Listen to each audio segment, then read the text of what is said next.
Je vais vous parler de la collection Courant Noir. Courant Noir, c'est une collection de Gulfstream Éditeur.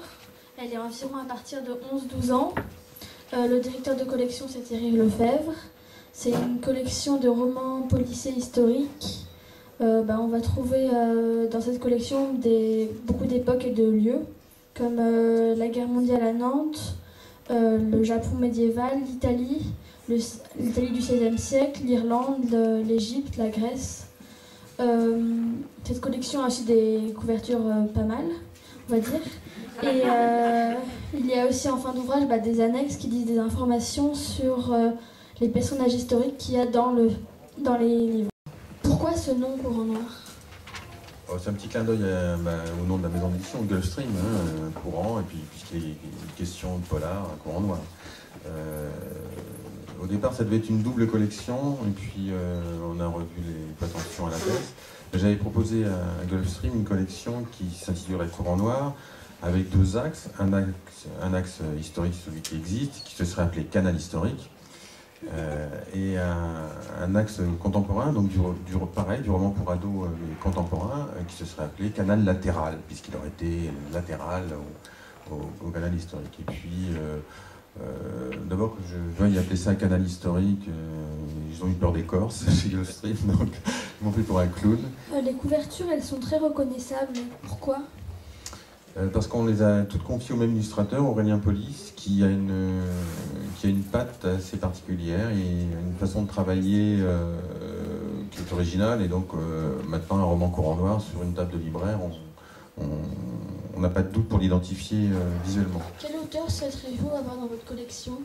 Je ne fonctionne plus du tout comme ça. Il y a des auteurs que j'aimerais avoir, mais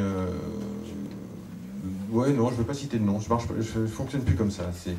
C'est moi qui repère les gens, je vais les voir à ce moment-là, mais je ne me dis pas je vais me payer une star. On n'est pas dans un club de foot, quoi. Ça ne marche pas comme ça. Voilà. Et au contraire, je me dis que Courant Noir, ça doit être aussi une terre d'élection pour des auteurs qui démarrent ou qui ont peu de livres derrière eux. Vous recevez beaucoup de manuscrits Alors j'en reçois quelques-uns, mais ça se passe pas trop comme ça parce que d'abord ce sont des volumes assez conséquents. Enfin, pour parler un peu tambouille, c'est des bouquins qui font 300 000 signes minimum. Donc ça fait des manuscrits un peu épais.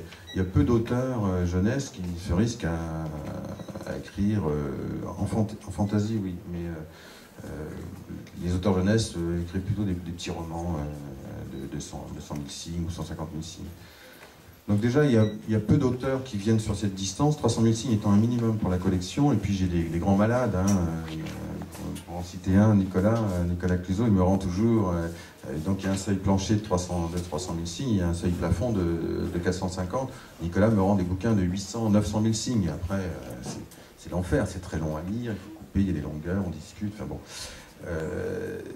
Donc il y a peu de gens qui proposent des manuscrits sur cette distance-là. Et puis, je sais pas, c'est plutôt moi qui vais à la découverte d'auteurs et qui me débrouille. Quand j'ai repéré un auteur qui écrit bien, parce que pour moi c'est ça qui est important, c'est d'abord quelqu'un qui sait écrire, pas un faiseur de bouquins, quelqu'un qui sait raconter une histoire, mais qui la raconte avec une langue. C'est pas parce qu'on est sur un roman de genre qu'on doit vaquer l'écriture. Donc moi j'ai toujours privilégié la langue. Donc à partir du moment où je repère quelqu'un qui écrit bien, je vais le voir, je lui présente la collection s'il ne la connaît pas et j'essaye de le convaincre avec mon charme habituel de venir travailler dans la collection. Voilà, ça se passe plutôt comme ça. Mais maintenant que la collection a 3 ans, j'en reçois des manuscrits, j'en reçois beaucoup de manuscrits par mail et je les lis. Alors je les lis avec retard, mais je les lis et de temps en temps il y a un manuscrit qui fait l'affaire.